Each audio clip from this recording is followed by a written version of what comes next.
So let's just understand risk-adjusted. Risk-adjusted return basically means that you are measuring the amount of return per unit of risk. So the numerator in the ratio is the return, and the denominator, which is below the line, is the risk.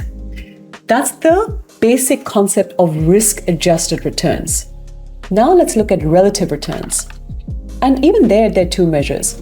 We can compare the return relative to certainly the market benchmark. So an equity fund should be compared to the equity benchmark. But you could argue that we can also compare the equity fund to a risk-free benchmark. Why would we do that?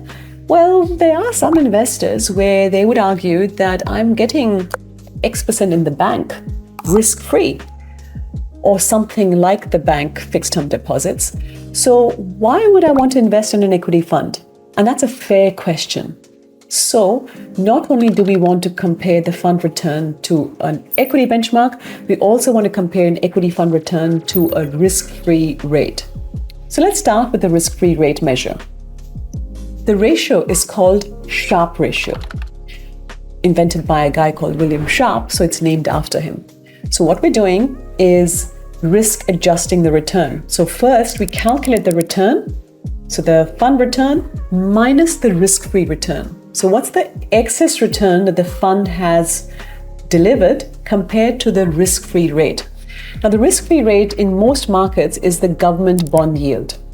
So basically the fund return minus the risk-free rate is the excess return, and then we divide that by the volatility of the fund or the standard deviation of the fund. So the formula is this.